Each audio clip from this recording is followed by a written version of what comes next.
Okay, so it's 7:02 now, so we'll probably have some more people filter in, but we can go ahead and get started with tonight's discussion for From the Stacks. We want to thank everyone who is able to join us tonight. We want to, of course, thank Dave for being with us tonight for this session. And we'll get to Dave's introduction in just a minute here. Little to get us started, my name is Amy Crumba. I am the Assistant Director of Alumni Engagement here at Illinois Wesleyan University. And just a few housekeeping notes before we get started with the webinar. So you are viewing this webinar as a guest. So your camera and your microphone will be turned off for the duration of the event, but we really want you to still be involved in the conversation. So on your Zoom toolbar, you'll notice there's a little Q&A feature and a chat feature. So please, if you have questions for Dave, during the duration of the event, please put the questions in there. And we will try to get to as many questions as we can at the end of the talk. So also, I know that with technology, there can be some hiccups here and there. So make sure that your Zoom settings and your computer settings are all up to date and up to speed.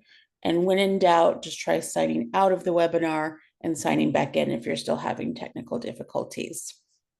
So I'd now like to share a little bit about tonight's featured author, Dave Moravec from the class of 1984.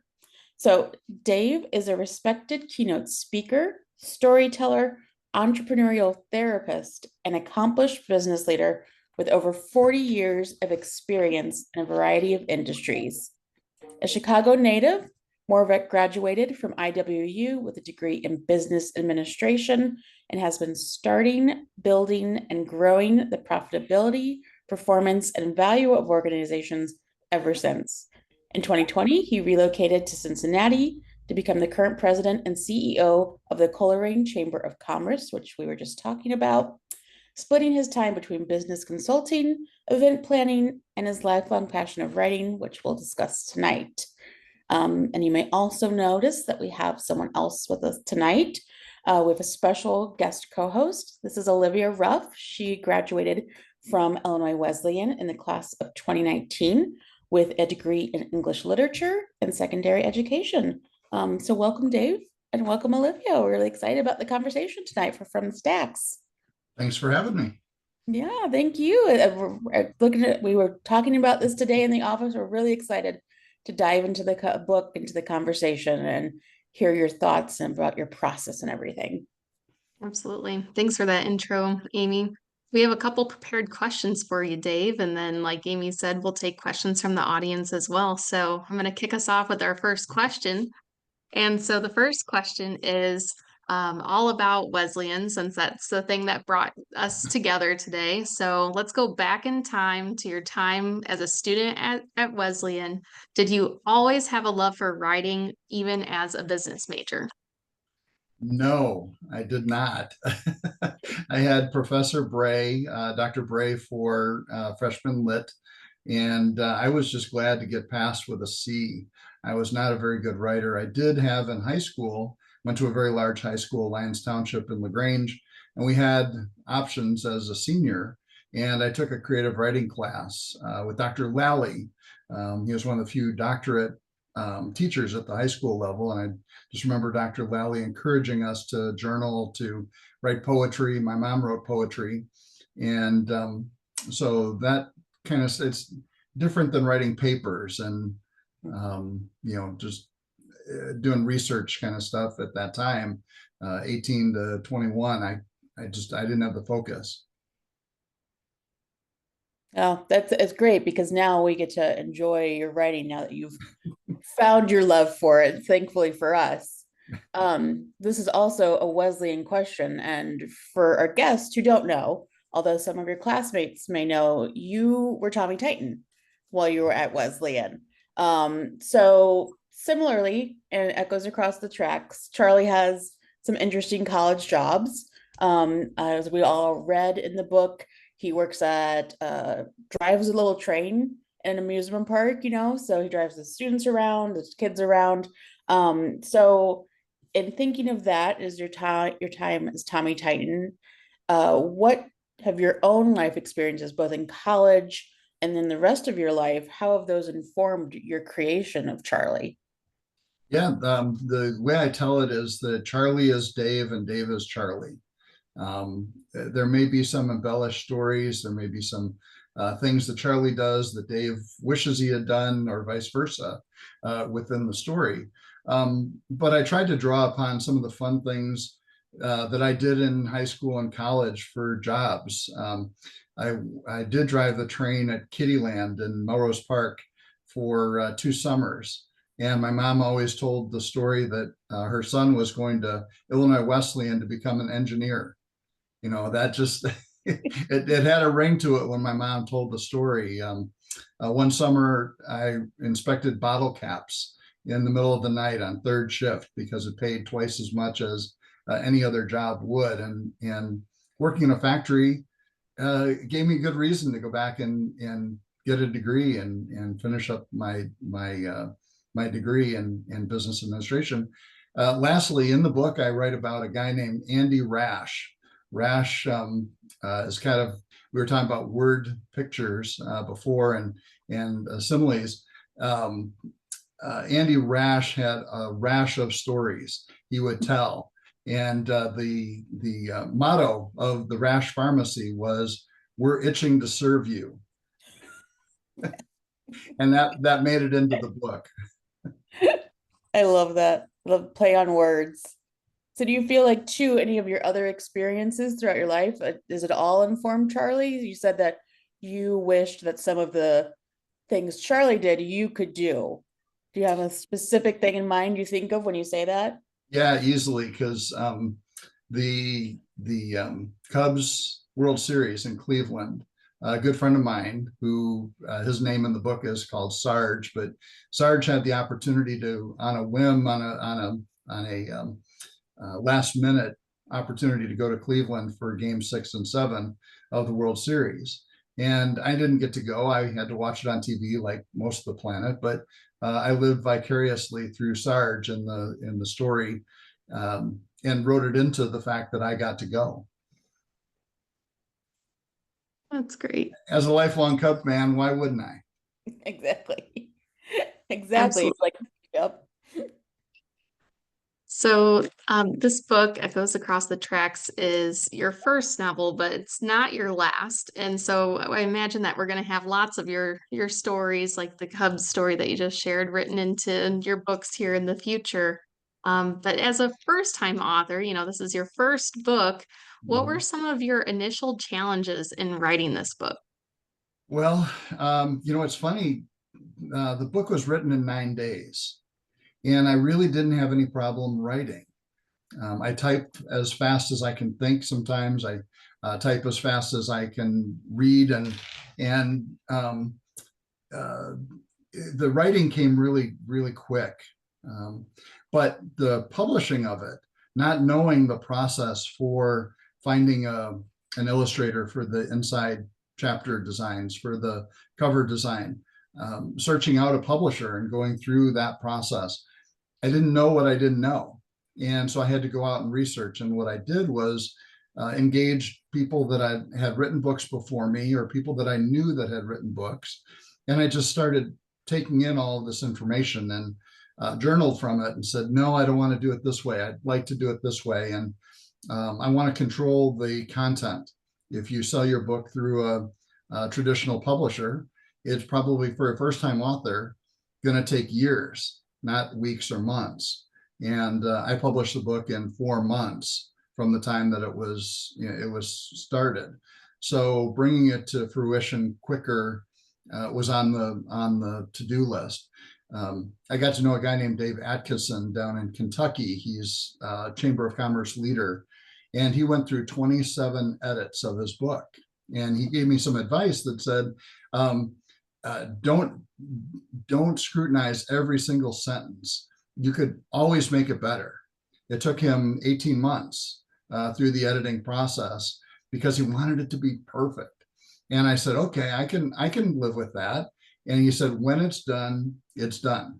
And so as the editing process took place over the next couple of months after I wrote it, I got comfortable with it being 90, 95, 97, 98% right, knowing full well that if there were changes, and there ended up being changes in the second revision about 3 months later, because there was a grammatical mistake somebody caught that, we all missed, or a punctuation, or I called Priscilla Presley Elvis's wife, and Priscilla was the daughter. So, those things could get corrected. Yeah, that would be very difficult to go back through and nitpick your own writing, but that editing process is so important. And so it's just fascinating hearing your story of how quickly the book came together and then the editing process too. Thanks for sharing that. It's Yeah, great. it was a very rapid process, and in that process, I learned so much that made the second book's publishing that much easier. And we've talked about this too, Dave, when we've had conversations and shared our favorite quotes about the writing process. How I shared one with you about how to write is human and to edit is divine, So you can write, like you said, get it all out in those 9 days and then go back and perfect it, but don't over perfect it. Don't overdo it, Yeah. because you could nitpick it till the end of time, and then it never gets out into the world. Yeah, and as a first time author and first time doing it, I really didn't know what the response would be. So putting it out there and having people read it was actually one of the suggestions that got made early on. And so I sent the book manuscript. It worked out absolutely phenomenal.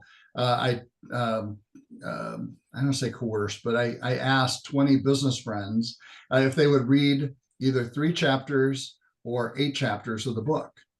And when I sent them the 3 chapters or 8 chapters, the thinking was that if they got through the 3 chapters and said, yes, I want more, then that was a good sign. If they read the first 3 chapters and said, that's crap, I go, okay, that's good to know. Maybe I need to start over. But when they got through half of them took 8 chapters and half of them took 3. And when they got through the second 5 chapters, those that had taken 3, they wanted the second half of the book. There's 16, 17 chapters in the book. They wanted to hear Charlie's story, that wanted to turn the page, to know where he was going, what he was doing, how he was interacting with the others. And that gave me a confirmation that I was on the right path. Mm-hmm. And so, speaking of Charlie's journey and path, metaphorically and literally, on this Amtrak train journey, why was it important for you to tell this specific story, or this part of the story, on a train journey? Well, the train journey allows for the story to breathe. A train is moving 60, 70, 80 miles an hour at top speed. However, it slows down when it comes into a city or a town. It comes to a stop, and things can happen when there's a stop. And so as I looked at the route, and that's really where I started, was the route from Chicago to New Orleans. I've been to New Orleans so many times that I could feel, I could smell the street air. I could feel the food and the taste of the food and all of those things. But I could also do that in Chicago, because Chicago's home. And the points in between really set out the map. On the inside part of the just to the left of the first chapter is a map that was hand drawn specifically for the book, and was actually the last piece that was put into the book, because when it was typeset, that left page was empty. I said, there's something missing. I got to do something with that page, another graphic. And then the map came to mind, because that's really where it started. I started with a timeline from the Amtrak time schedules. I adjusted it to fit my story, and then I embellished on the stops along the way that allowed the story to breathe and to take place. If you're on an airplane, you have the person sitting next to you who maybe you're traveling with, and maybe a stranger on the other side. if you get up for any length of time, you're going to go to the restroom. You may stand up in an aisle, but you're not going to be able to interact the way you do maybe across the aisle, in an airplane. But on a train, you just have the opportunity to interact a whole lot more, and that's what came to mind.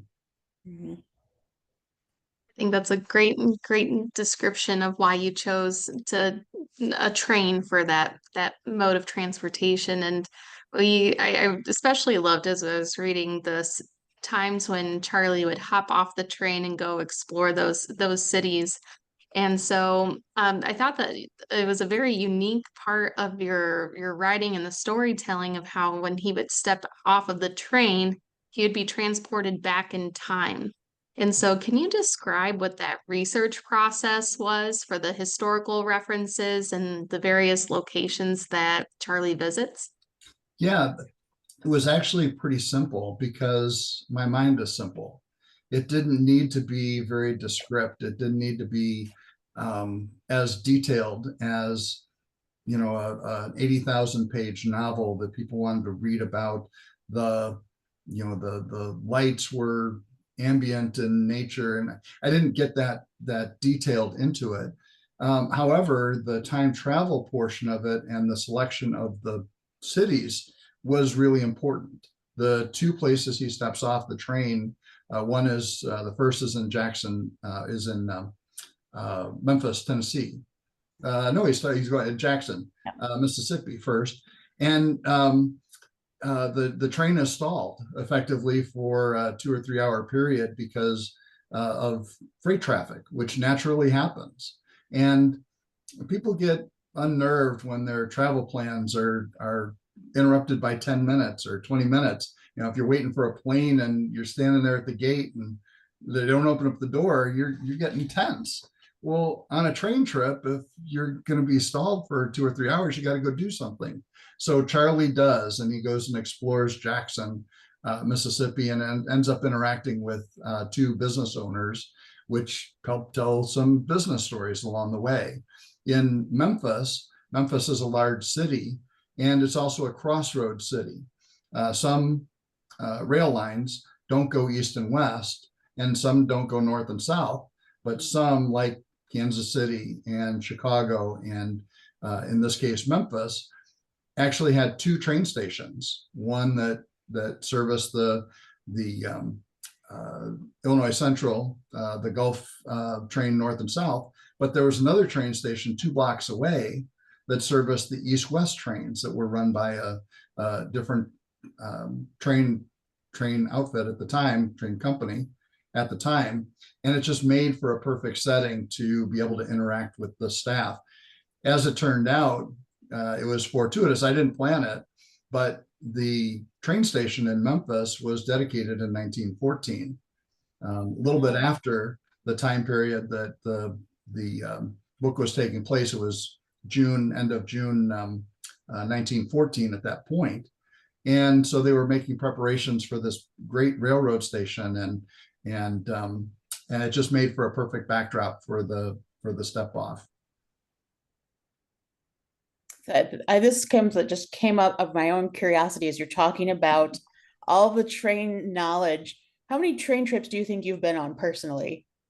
Less than 100 for sure. Really? Yeah, I took a lot of train travel in the city, commuter in Chicago and in various cities around the country when I didn't have a rental car, and back and forth between St. Louis and Chicago and Bloomington Normal, but not a great deal, enough to feel the surroundings, but not enough to say, yeah, there's people that have put on thousands and thousands of miles, and I had not traveled long distance on a train until I did the research for the book, which took place February of 2024, after the book had been written. So it created some additional undertones to the book.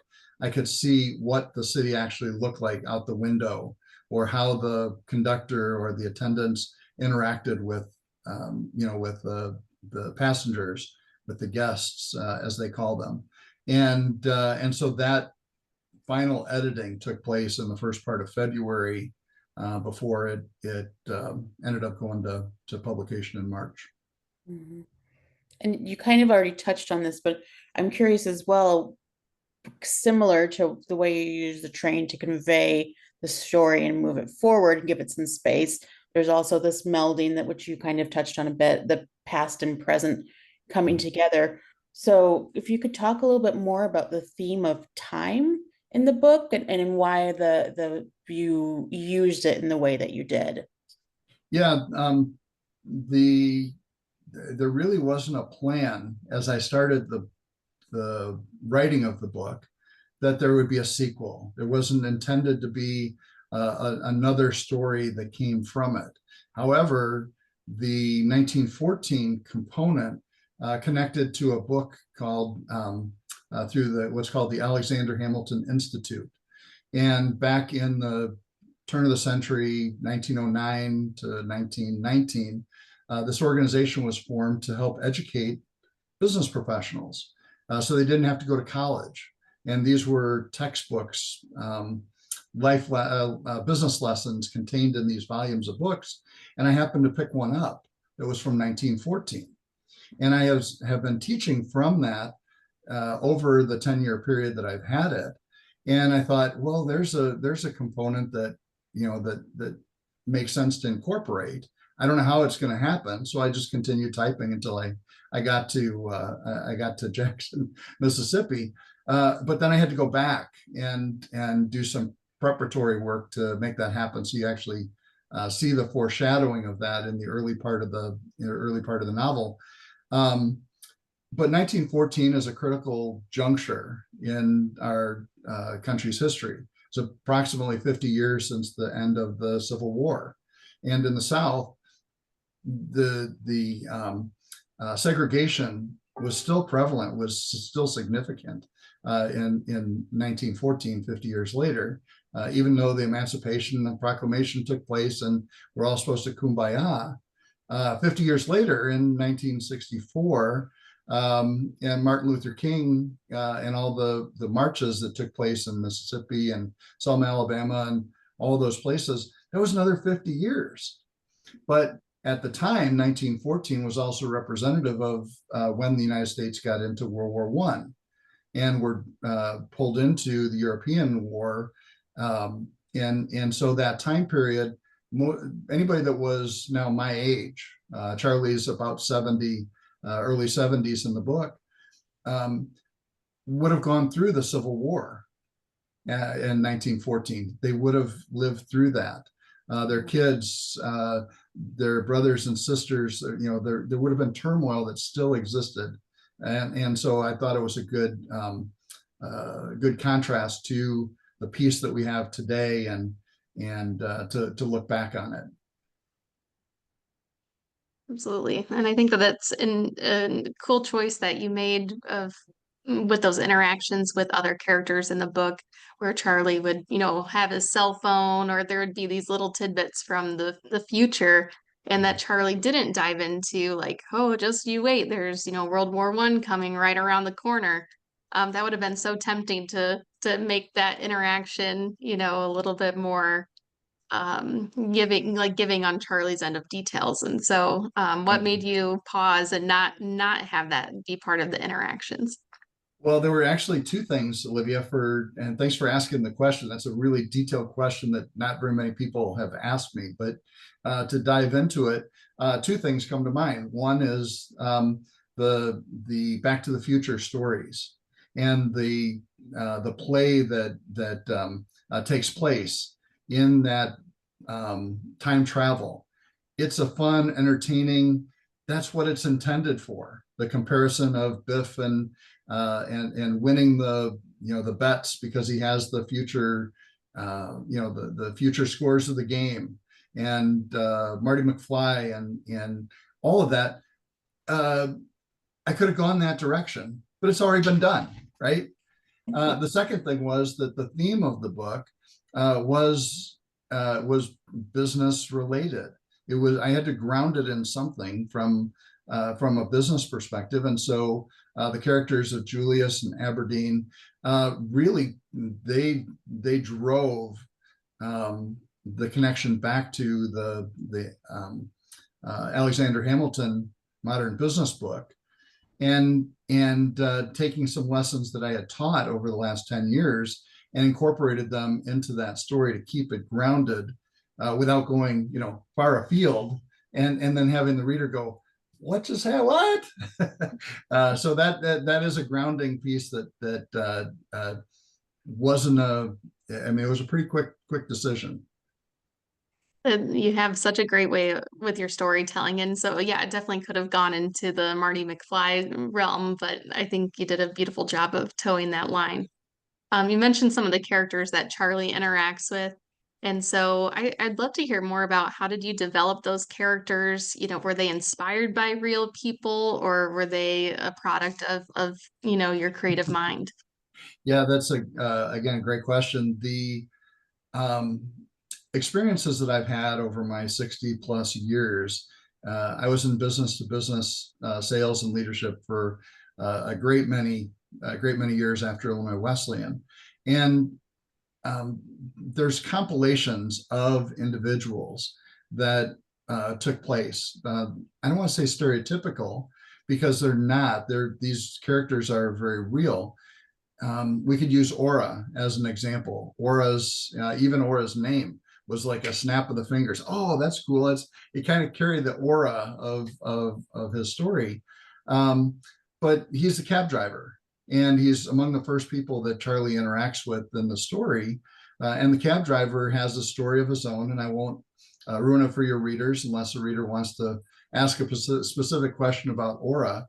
But if you've been in a cab or you've been in an Uber and you've talked to somebody from a foreign country who's now driving a cab or an Uber, or shuttling people around, they all have a story.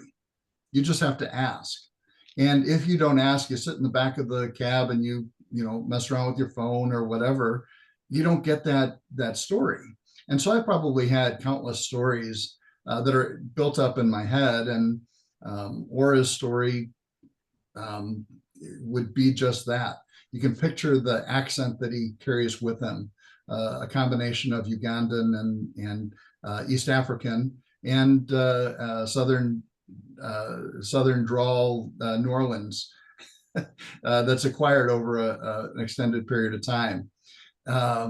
So that comes to mind. Jackson is a great character because he's young and he's interacting with an old Charlie. Today, young people don't necessarily interact with old people. They just go, oh, they're old. And Charlie's curious about, what's going on in Jackson's life. It could be any nondescript person. He happened to be in New Orleans looking for a job, and Charlie was curious enough to ask about what kind of job he was looking for, and maybe make some business connections on his behalf. There are several characters like that. And actually, one of the last things that came from the book was the subtitle, Life Lessons Through Unexpected Connections. We didn't have actually the title was even up for grabs up until pretty close to the end. But those unexpected connections, you never know where you're going to meet somebody. And in this case, he's meeting all sorts of people that are coming on and off the train. And you never know how they're going to stay in your life, sometimes for a reason, sometimes for a season, and sometimes for a lifetime. And that is central to the book. Absolutely. Yeah. That's great. That's a great way to summarize one of the life lessons in this book. And I feel like obviously the whole point of this book is to go along with Charlie, but also to touch on these business lessons and life lessons. And wondering if you have favorites from the book of either the business lessons or the life lessons. Are there any that stand out to you? Yeah, there's one that stands out, and it's a simple 4D lesson: do, drop, delay, and delegate. From a business perspective, we don't do those 4 things very well anymore. We're so distracted with the stuff in our lives that we often do the things that are right there and here and now, and they may not be the most important. So Charlie talks about doing the things that are the most important, and there's a quadrant, there's a there's a quotient for making it happen. But if you delay the things that don't need to be done right now, they may not become that important later on, and so you may drop them completely. But the last D is delegate. Do, drop, delay, and delegate. If you give tasks as a manager or as a family to somebody else who can do the work, it frees you up to do something else. And it may free you up to do what you're best at. And I think a lot of people miss out on that. And there's a great book. In fact, Dave Kirpin was one of the authors nice enough to give me some time about the writing process. And he wrote a book called Get Over Yourself. And it's written for business entrepreneurs that just can't get out of their own way. They want to do it all. They want to be the boss to everybody, and they actually stymie their growth. They stagnate because they can't give away those easy tasks. They have to do the invoicing, or they have to write the checks, or they have to do whatever it is. And so that comes through. And I think from a life lessons perspective, the idea of being in the moment, living in the moment, often gets missed. We're, again, so distracted that we can't take that conversation with that person who needs help, or that wants to have a conversation. And sometimes things just don't go the way they're supposed to go. And you can either lean into it and embrace it, or you can go, oh my gosh, oh, woe is me. That's not how I wanted my day to go. And Charlie is not one of those characters that, is a woe is me character. There's a segment at the end of the book. I won't spoil the story, but the saying is coming in hot. And if you got to the end of the book and you understand the importance of coming in hot, a lot of people get hot around the collar when things don't quite go their own way. And in this particular situation, Charlie diffuses the heat of the moment, kind of ad-libbing, and that's the prose that came from that segment towards the end of the book really came fast. I mean, I just typed that scene like in 10 minutes, and I just went, what would Charlie do? And kept typing, and it turned out exactly the way it was supposed to. That's funny. That's what we were talking about before we started the talk about. So if you look up levity in the dictionary, there'll be a picture of me. Yes. I think that's an excellent life lesson too. There's definitely some things I absorbed from the book that I want to remember forever. I'm going to remember that one too. Don't get hot around the collar. Just remember levity. Remember to just take it all in a little bit of stride. Exactly. Yeah. I want to take 1 second and tell our audience members that if you haven't submitted a question already, go ahead and do so. We're nearing the end of our prepared questions, so we want to make sure that we take on your questions as well. We still have a few more, so you have a few minutes, but definitely go ahead and start adding those in so we can start addressing those as well. And so one thing that you were talking about, Dave, was, how quickly the ending came to you with that, that prose. And so one of the structural questions I had for you about your book is that, it's a great combination of the traditional narrative structure, but also adding in those business principles, which is really unique. Not a lot of business books do that. And, not a lot of fiction books, have those business principles in it. And so how did you discover, or when did you discover that fiction could be a tool to convey those business principles? Well, I don't want to say it's as old as time, but the storytelling in and of itself, whether it's in written form or in oral form, conveys a message. And whether it's an oral family history, that gets passed down from generation to generation, or whether it's a business lesson that a business carries forward, the mission statement of a family business that's 3 or 4 or 5 generations old had to start someplace, and maybe it morphed along the way.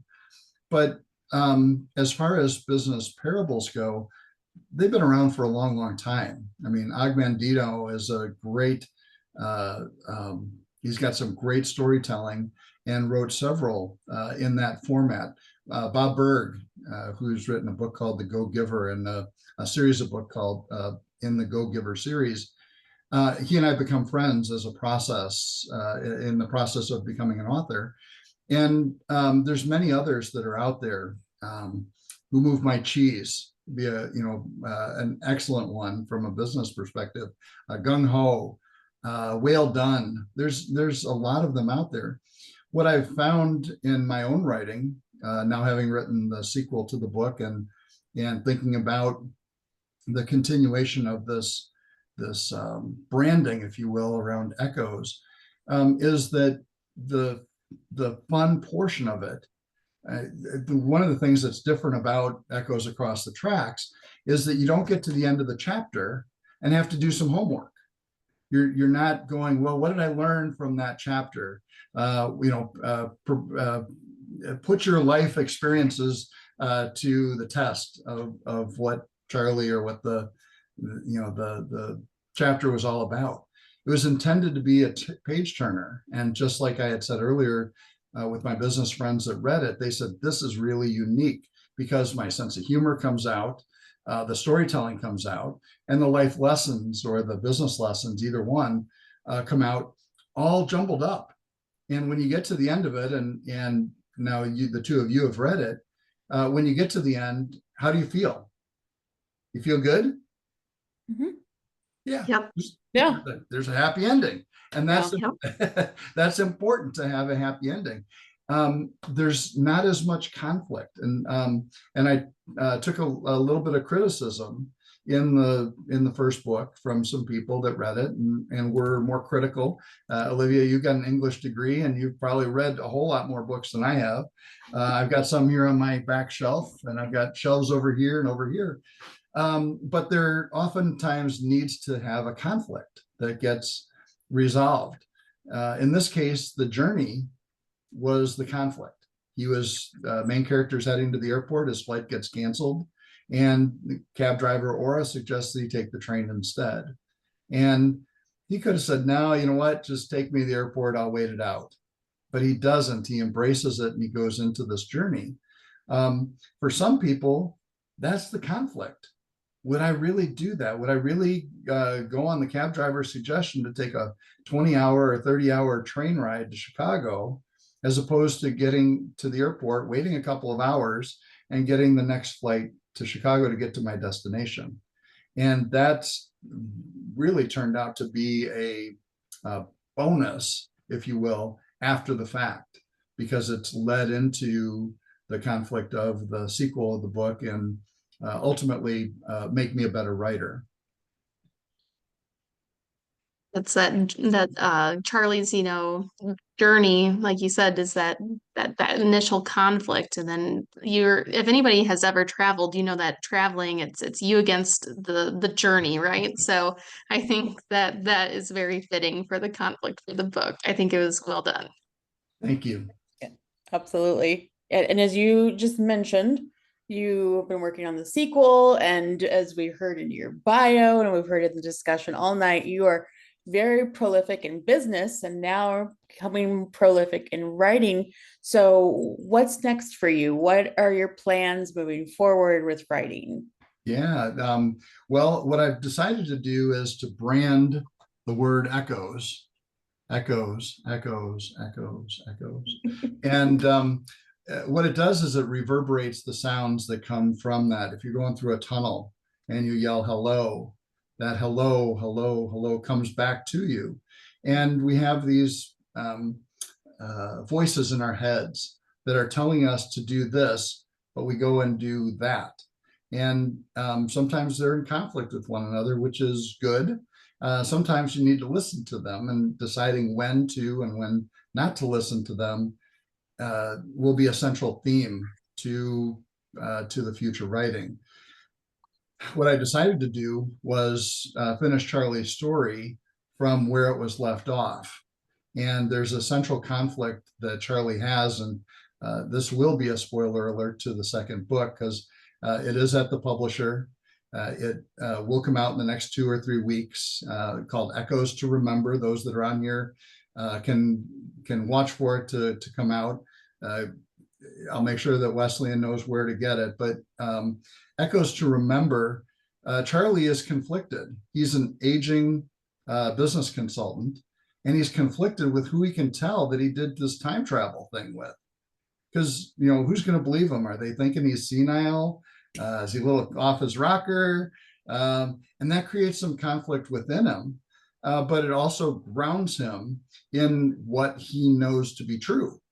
So that aspect of it leads into a business lesson that we've all heard or learned at one point or another, maybe even as a kid. A great lesson is you fall down at the playground, you skin your knee, and your parent reframes the situation. Bob Berg talks about reframing. They reframe the situation and they go, "Oh, you're just fine. Get up and go play. Get back on the swing. Get back on the merry-go-round." In life, we get knocked down. We get challenged with a business startup that fails. We get our first job out of college and it doesn't go the way we want it to go, and all of a sudden we're back at our parents' house. Going, well, what do I do next? Well, getting back on the horse is a central theme to the second book, and important for Charlie specifically, as an aging adult, to consider what that might mean to the people that are around him. And he takes a great deal of time working through that. And I allow the train to help him breathe that into the life that he has going forward. It's beautiful. Yeah. Yeah. We had some audience questions come in, so we're gonna go ahead and pose one of those to you, Dave. Sure. We had a question, did you self-publish or use a hybrid publisher? And will you go the same direction for the second book? Yes, as a matter of fact, I did. I had such a great experience. It's called First Edition Design Publishing. And I had been referred to them through one of the authors that I had talked to early on. They're a hybrid publisher. The word vanity press is no longer used very often, but vanity press meant that you paid for the book to be published. It could be a family story. It could be your autobiography that nobody's going to read. In my case, it was intended to be a fun story. So I used the same illustrators for the inside and the outside covers. The outside cover on Echoes Across the Tracks has a train going right through Bourbon Street. And in the second cover, it has the train coming out of downtown Chicago with Willis Tower in the background, obvious representation of Chicago. And whether that continues for the third and fourth or fifth book, I have no idea. But I was really pleased with the typesetting design, the quality of the work. And for those that are listening, this is a digitally produced book. I was in the printing business after Illinois Wesleyan for over 20 years, and it kind of went against the grain for me because I would have thought that traditionally published would be a much better quality. Today, the quality of print is, it's hard to tell the digital print from a traditional offset press, but I don't have thousands of them sitting in my garage waiting for a home. When somebody here orders one through Boom Bay or through Amazon or through Barnes and Noble, it's printed one at a time. And so that made it an easy decision for me to go that direction. And I hope I'm not spoiling anything because I did get a little peek at the second copy too, and there are some other really cool Chicago illustrations in there. I Yeah. won't say what they are, but there are also some really cool Chicago style illustrations in there that I think just Chicago heighten. style is correct. Yes. Chapter 5 They makes just my heighten. mouth water. Hint, hint. Yeah. Yes. You Um, have to dig deep into it to get to it. it's like, oh, I love that. Like, we're just, how much more obvious can we make it, people? We do have another audience question that came in. So, do you see writing as your post-retirement career, or is it just fun for who knows how long? Yeah, I really don't know. I enjoy what I do. Working with business individuals I have for 40 years. Um, the second book, it took me 10 days to write instead of 9.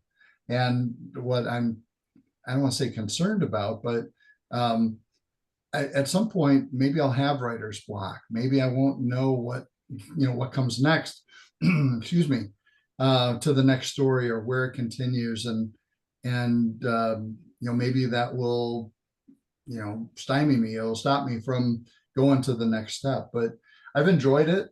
Um, the marketing of it, I don't have enough time to be able to go and do what I'd like to do from a marketing perspective. That's on me. Authors, especially first-time authors, they do not get rich selling books. That is for certain. um, but um, but it's not about that. I had another author. In fact, I was at the Chicago Lit Fest downtown Chicago in September, and I was talking to another author, and she said, "Do you get a return on investment from your vacation travels?" I said, "No, not really." She said, "Well, do you have a good time when you go on that journey?" I said, "Yeah." And the next destination you're going to is where? And I started to tell her, and she said, "No, you're not looking for a return on that expense that you're going out on this vacation any more than you do if you go to a book fair and you share the book with 20, 50, 100 people, or you do an event like this. I get to share the story with those of you who are on the call, and that for me is enough. Getting a piece of pizza, or a good dinner downtown Chicago, those are bonuses, along the way. And Rita, the character, the wife of Charlie in the book, she has some life lessons that she teaches along the way, and one of those things is it's all going to work out in the end. Eventually, it'll all work out as it's supposed to, and that's, I guess, how I'm going to see the rest of my life, is that it's going to work out how it's supposed to work out. It's a That's very great. Charlie style answer. Very much so. I want to read you one audience member comment here, Dave. The audience member said, "I just wanted to say how much I enjoyed this book. I love the train with the nostalgic factor in it. They graduated from IU in 72, and they enjoyed the lessons and all the interactions between the characters. And this book would be a great read for folks in ministry and teaching. And they found themselves wanting to read about the reunion of Charlie and his wife and his teammates. It ended too soon. This book and this discussion is especially meaningful to me now as I'm participating in a group class of seniors on memoir writing. You have shared so many great writing tips. Thank you so much, and I can't wait to share this book with my brother who went to ISU." Oh, well, that's a really nice comment. I will respond this way with two things. First off, beyond thank you, write an Amazon review. Take the time to do that, because authors, we don't get enough of that. So please make sure to do that. But secondly, the comment at the end was really touching. The book ended too soon. Well, if that's the case, you will love Echoes to Remember. Um, it will pick up where the other book left off, and it will leave you with a similar feeling from the minute you walk into the scene. And again, I've been very surprised at the audiences that I've been able to host. I went to a couple of senior living facilities and told the story, and people that are aging have appreciated Charlie as a character, regardless of the business lessons. Maybe they were in business previous, but they've appreciated the character of Charlie's aging as well. Secondly, is that there's no bad language. There's no sex, there's no violence, and people have gone, oh, well, then it's probably not a very good book. Well, the reality is that I've had teenagers. The parents have given it to the teenagers, and they've enjoyed the interactions of, and because Kindle electronic versions are available, the book I think is only $5 on Kindle through Amazon. For $5, you can have an escape for a relatively short amount of time. The book is really short. It's 186 pages, I think, 160 some pages, and it goes by fast. So my hope is that people will pick it up on a plane, pick it up at an airport once it gets there. On the train, it can be devoured between train stops. Each chapter is maybe 15 minutes long, and there's a desire to turn the page. So even reading it at night goes pretty quick. And people have said, I like that aspect of it. It's not 80,000, 100,000 word book that you go, oh, I don't know if I can get through that. They're bite-sized portions in the story. And it's funny because you mentioned Echoes to Remember, and the second you mentioned it earlier, the same alum said, hooray, a sequel. So well, actually, in the sequel, I've gone out on a limb because that's what Charlie would do. He would get out there. So Echoes to Remember will be followed by Echoes Across the Sea. This is Echoes Across the Tracks. Echoes Across the Sea will follow very shortly behind. I already have the outline, and if I write in 9 days, I just got to find 9 days to do that. Behind that will be Echoes from Behind the Plate. I'm not sure whether Charlie will be the main character or some family member of Charlie's that tells life lessons through baseball, through sporting events. There's a lot to learn, and I still play competitive fast pitch baseball. So there's lots of lessons there. And there's a couple of city stories that are coming because of my city background. I won't give up the titles to those. You'll have to buy the sequel to see them. But I have gone out on a limb and put those titles into the Echoes to Remember front portion of the book. So it'll be a lot of fun. I'm excited about it. Absolutely. We're excited about it. I think we have time, Olivia, for one more question. What do you think? Yeah, absolutely. We had one more question here from a person on the webinar here. Have you considered teaching or leading a class? Which I know you mentioned that you've led classes at the senior facility. So have you considered teaching or leading a class or classes for beginning writers to help others through the hoops that you've had to jump or climb and struggle on your own? To be able to navigate finding illustrators, editors, and be able to publish.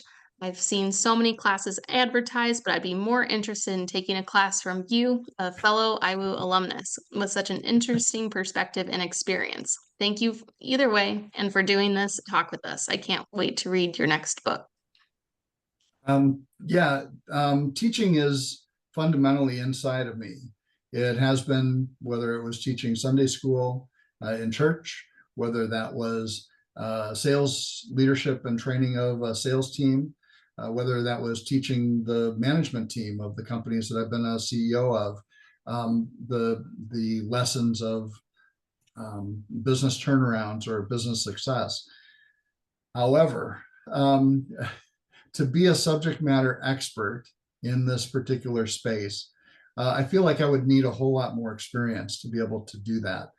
Secondly, there are a number of other authors out there, books that I've read along the way. And certainly if you want to, I'm sure my contact information is there. I can point you in the direction of the best books or the best writers that I've used for that writing. One of them is a guy named John David Mann, who used the phrase to begin the book from Ernest Hemingway, which was write drunk, edit sober. And kind of like going back to what we talked about at the beginning, getting the prose on the page is the first most important thing.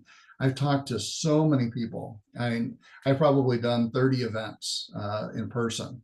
And inevitably, at least 1 or 2 or 5 people will come up to me during that event and say, you know what, I really want to write a book. I said, well, you need to start writing. Yeah, I know, but and there's every excuse under the sun. And I keep telling people, just write, just type, whether it's handwritten or typed, just continue to write. And eventually it's going to come around to, no, I'm not really a writer. I'm not very good at this. It's not very good. Or you might just find your voice. But you got to start. And that's the first and foremost thing. Getting somebody to publish the book, it's a matter of finding a publisher to do that, or to find an editor. I had 2 different editors for the book. Both of them had completely different backgrounds and skill sets, but both of them did an equally good job in editing the book. I selected the cover title illustrator. She's from South Africa, and we've become friends long distance. And sometime I'll go to South Africa, or she'll come to the U.S., and we'll have a chance to meet and give each other a hug. But my encouragement to young writers or old writers, because I'm 62, going to be 63, and you can do this too. That's the story part of a conversation that takes place. In a book, it's people are reading, what do you do first? What do you do next? What do you do? I encouraged, and this is a really quick story. We had a Vietnam veteran in our community who wanted to write his memoir. He didn't even know how to begin to do it because he had Parkinson's. And he enlisted a friend of his to type his story, but he had no idea where to publish, how to publish. So we sat down over breakfast, 2-hour breakfast, and I kind of walked him through that process. He published his book. It is an amazing story. He was left for dead with a toe tag in a zipped up bag. And somebody noticed the bag was moving on the table. They unzipped it, and he took a big, huge, deep breath. And they were like, oh my gosh, he's alive. Oh my gosh. And his book is called How I Lived, because he then went on to do amazing things in his career with his family, the rest of his life, when he could have otherwise been, dead in the field in Vietnam. And him having Parkinson's, not being able to type, still being able to tell his story through a co-author who did the typing and the editing and the work associated with it. It's just phenomenal. It was probably one of the best things that I've done as part of this author journey, was to help him get to that point. And he used first edition design publishing for the work. So that was fun too. That's wonderful. And I think that's a great piece of advice too for people to take with them from this talk. That you've given us so many great tips to digest, similar to the book, life lessons, business lessons, just a lot to think about and absorb. But I think that's a beautiful sentiment to leave everyone with. And if you're interested in writing and becoming a writer, the first step is to sit down and write. Yeah, exactly. Yeah. Well, Dave, I want to thank you for being with us. We are right at 8:01, 1 minute past. This has been a wonderful conversation, getting to dive deeper into your work and deeper into your thought process behind things. I also want to thank our audience for being so engaged and sharing their questions with us and Dave. And also would like just everyone to know that we will have other sessions of From the Stacks later in the year. So please keep your eyes peeled for that. Is there anything else you would like to leave us with, Dave? Yes. I don't know why it just came to me, but tracks rhymes with stacks. And there's smokestacks on steamships, right? Right. So maybe we incorporate the the book series into the next series. I now have an inspiration. Thank you. I love it. It's truly, you never know when it's going to hit you. Great. Thanks so much Excellent. for having me. Yeah, of course. Thank you. And yeah, everyone, this will be available to view tomorrow on our YouTube channel. So keep your eyes peeled too on your email for the follow-up email about this event. And I hope you all have a lovely evening. And thank you as well to Olivia for joining us as Thank co-host. you. Thank you Thanks, both. everybody. Thanks, Dave. It was a All right, pleasure. bye from Cincinnati. Bye. Night, everyone.